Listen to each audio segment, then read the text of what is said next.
একজন ভদ্রলোক আমাকে বলল, অপারেশনের নাম করে আমার স্ত্রীর ভেতরে থাকা বাচ্চাটা শেষ করে ফেলবেন। যত টাকা দরকার আমি দেবো আপনাকে, প্লিজ ম্যাম এইটুকু সাহায্য করুন আমায়। এই বলে লোকটা টাকার ব্রিফকেসটা আমার হাতে তুলে দিল। এত টাকা জীবনে একসাথে দেখিনি আমি। এই হসপিটালে জয়েন করেছি কিছুদিন আগে। টাকা দেখে লোভ সামলাতে পারলাম না। লোকটাকে জিজ্ঞাসা করলাম, আপনি ওই মহিলার কি হন? উত্তরে বলল, সম্পর্কে আমি রোগীর স্বামী। আপনি কেন অনাগত সন্তানকে শেষ করে দিতে চাইছেন? ডাক্তার সাহেব, এত কিছু ভাবলে তো আপনার এই টাকাটা হাতছাড়া হয়ে যাবে। এটাও ঠিক, আমায় এখন এত কিছু ভাবলে চলবে না। আচ্ছা ঠিক আছে, আপনি চলে যান, আমি দেখছি বিষয়টা। লোকটাকে সাহায্য করার প্রতিশ্রুতি দিয়েছি, যে করেই হোক সেটা পূরণ করব। একটু পরে রেডি হয়ে অপারেশন থিয়েটারে গেলাম। ভিতরে ভদ্র মহিলা বেশ বিমর্ষ হয়ে শুয়ে আছেন। আমাকে দেখেই হাউমাউ করে কান্না শুরু করে দিলেন। আমি আস্তে করে রোগীর হাতটা ধরলাম এবং মনে মনে ভাবলাম, একজন ডাক্তার হয়ে রোগীর সাথে প্রতারণা করতে যাচ্ছি, আর সেটা জেনে বুঝছি। ডাক্তারদের ধর্মই মানুষের প্রাণ বাঁচানো, সেখানে আমি কারো প্রাণ নিতে চলেছি যার কিনা পৃথিবীর মুখ দেখার সৌভাগ্যটুকু হয়নি। ম্যাম, আমি জানি আমার পেটের ভিতর একটা টিউমার হয়েছে, সেটা বের করতে দেখবেন আমার সন্তানের যেন কোনো ক্ষতি না হয়। ওর কিছু হয়ে গেলে আমি বাঁচবো না। আচ্ছা,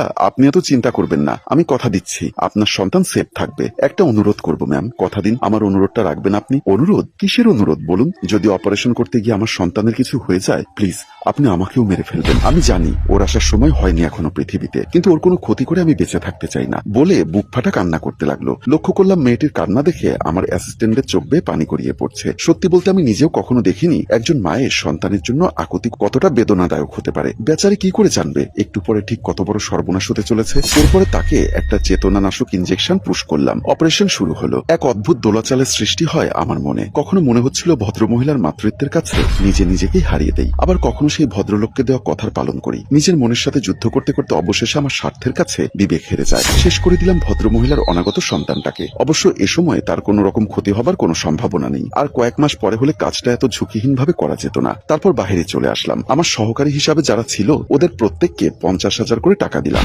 ম্যানেজ করে নিলাম। তাই আর এই ঘটনা স্পয়েল হবার কোনো ভয় রইল না। বিকালবেলা হসপিটাল থেকে আমাকে বারবার ফোন দিচ্ছে। ভদ্রমহিলার জ্ঞান ফিরেছে, কিন্তু খুব কান্নাকাটি ও আহাজারি করছে। আমাকে ফোন দিচ্ছে কেউ, কেটে দিচ্ছি। আমি নিজেকে ওনার সামনে ফেস করার সাহস পেলাম না। ভেতরটা দুমড়ে মুচড়ে যাচ্ছে। সামান্য কটা টাকার জন্য কেন এত বড় একটা কাজ করলাম, খুব অনুশোচনা হচ্ছে। তাই আমি সিদ্ধান্ত নিলাম আজকের পর থেকে ওই হসপিটালে আর যাব না। 3 মাস পর সকালবেলা ঘুম থেকে উঠে হসপিটালে যাওয়ার জন্য রেডি হচ্ছিলাম। দেখলাম আমার শরীরে কেমন জানি পরিবর্তন, অনেকটাই প্রেগনেন্সির লক্ষণ। আমি অবাক হয়ে গেলাম। হাত পা পেট সবকিছু দেখলাম কেমন জানি হালকা পরিবর্তন। আমি তাড়াহুড়ো করে হসপিটালের দিকে রওনা দিলাম। কাউকে কিছু না বলে আমার প্রেগনেন্সি টেস্ট করালাম, দেখতে পেলাম পজিটিভ। তাহলে কি তৌফিকের সাথে ঘনিষ্ঠ মুহূর্তের কারণে আমার এই অবস্থা? তারপর নিজের প্রয়োজনীয় টেস্টগুলো করিয়ে নিলাম। রিপোর্ট না আসা পর্যন্ত শতভাগ নিশ্চিত হয়ে কিছুই বলা সম্ভব নয়। এরপর নিজের কাজে মনোযোগ দিলাম। একটু পরে একজন নার্স কিছু ফাইল নিয়ে ঢুকলো আমার কেবিনে। ম্যাম, সেই পেশেন্টের কথা মনে আছে? কোন পেশেন্ট? আরে 2-3 মাস আগে যার টিউমার অপারেশন করেছিলেন আপনি, পরে পেটের বাচ্চাটাও মারা যায়। নার্সের মুখ থেকে হঠাৎ কথাটা শোনার পরে বুকটা আবারও ধরফর করে উঠলো আমার। হ্যাঁ, কেন, কি হয়েছে? উনি তো গতকালকেই মারা গেছেন। কি, মারা গেল কি করে? আর সেটা তুমিই বা জানলে কি করে? শুনেছি বাচ্চাটা মারা যাবার পরে মানসিকভাবে বেশ বিপর্যস্ত হয়ে পড়েছিলেন। খাওয়া দাওয়া এক প্রকার বন্ধই হয়ে গেছিল তার। তারপরে শুনলাম গতকাল উনি সুইসাইড করেছেন। তার পরিবারের দাবি বাচ্চার শোকেই নাকি সে নিজেকে শেষ করে দিয়েছে। যদিও এর সত্যটা কতটুকু আমি জানি না। কি বলছো তুমি এগুলো? ভদ্রমহিলা সুইসাইড করেছেন? আচ্ছা, তুমি জানলে কি করে বললে না তো? ওনার বাবার বাড়ি আমার নতুন শ্বশুর বাড়ির খানিকটা কাছেই। ভদ্রমহিলার পরিবার জাস্ট কয়েক বছর আগে নতুন বাসা নিয়েছেন ওই এলাকায়। ইনফ্যাক্ট আমি নিজেও জানতাম না এতদিন। কাল সুইসাইডের ঘটনা শুনে যখন দেখতে গেলাম, তারপরে সবটা পরিষ্কার হলো। আচ্ছা, ওর স্বামী কোথায়? তার বিষয়ে জানো কিছু?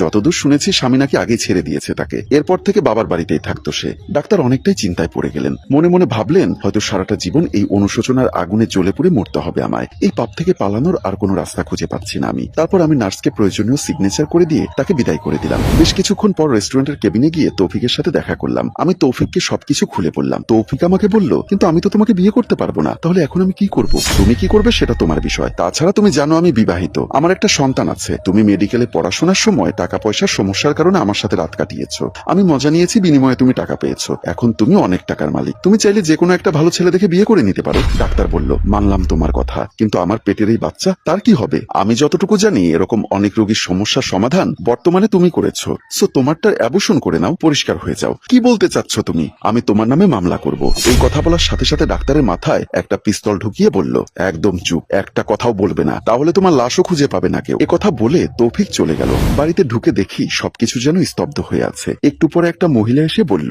আপনারা কাকে চাচ্ছেন? আমি দেখা মাত্র চিনে ফেললাম, এ তো আমার ছোটবেলায় হারিয়ে যাওয়া সেই অভাগিনী মা। তার মানে সেই দিনের ওই ভদ্র মহিলাটি আমার বড় বোন ছিল। আমি নিজ হাতে আমার বোনের এত বড় সর্বনাশ করেছি। মনের অজান্তেই বুকটা ভেঙে চুরমার হয়ে যাচ্ছে, চোখ দিয়ে অজস্র পানি বের হচ্ছে। একটু পরে অন্য রুম থেকে আমার আব্বা অ্যাক্সিডেন্টে অন্ধ হয়ে গিয়েছিল। তাদেরকে আমি কত খুঁজেছি, আজ ভাগ্যের কি নির্মম পরিহাস, এই অবস্থায় এসে দেখা হলো। আমি নিজেকে আর কন্ট্রোল করতে পারলাম না, মাকে জড়িয়ে ধরে কান্না করতে লাগলাম। অনেকক্ষণ কান্না করার পর বললাম, মা আমাকে চিনতে পেরেছো? আমি তোমাদের হারিয়ে যাওয়া সেই কন্যা হুমায়রা, আমি তোমাদের কত খুঁজেছি। তারপর বাবাকে জড়িয়ে ধরলাম, তারা আমাকে জড়িয়ে ধরে অনেক কান্নাকাটি করলো। মা বলল, কিছুদিন আগে তোর বড় বোন মারা গেছিল। মা আমি সব জানি। মা মেয়ের কান্নাকাটি দেখে নার্স মেয়েটিও কান্না করতে লাগলো। মা বলল, আয় ভেতরে আয়। পকেট থেকে 1 লক্ষ টাকার একটা বান্ডিল বের করে মায়ের হাতে দিয়ে বললাম, মা আমার কিছু হিসাব নিকাশ বাকি আছে, ওগুলো শেষ করে আমি তোমাদের কাছে আবার ফিরে আসবো। কথা বলে চোখের পানি মুছে ওখান থেকে বাহির হয়ে গেল। মা বাবা দুজনেই আল্লাহর কাছে শুকরিয়া আদায় করলো। আল্লাহ, আমার একটা মেয়েকে নিয়ে গেছো, আর একটা মেয়েকে তুমি ফিরিয়ে দিয়েছো,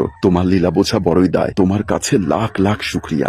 কথা বলে মা বাবা একজন আর একজনকে জড়িয়ে ধরে কান্নাকাটি করতে লাগলো। সম্মানিত দর্শক, আমাদের সমাজে এমন কিছু ঘটনা আছে যা মুখ দিয়ে প্রকাশ করা যায় না। কিছু অনিবার্য কারণে নিজে নিজেই কষ্ট পেতে হয়। ডাক্তার কি পারবে তার অনাগত সন্তানের পরিচয় দিতে, কিংবা তার প্রকৃত প্রেমিককে বিয়ে করে বাচ্চাটিকে সামাজিক মর্যাদা দিতে? গল্পটি ভালো লাগলে লাইক, কমেন্ট ও শেয়ার করে চতুর্দিকে ছড়িয়ে দিন। গল্পটির ভাবনা ও প্রযোজনায় মঞ্জুর মোর্শেদ, ক্যামেরায় তানজিব। ধন্যবাদ।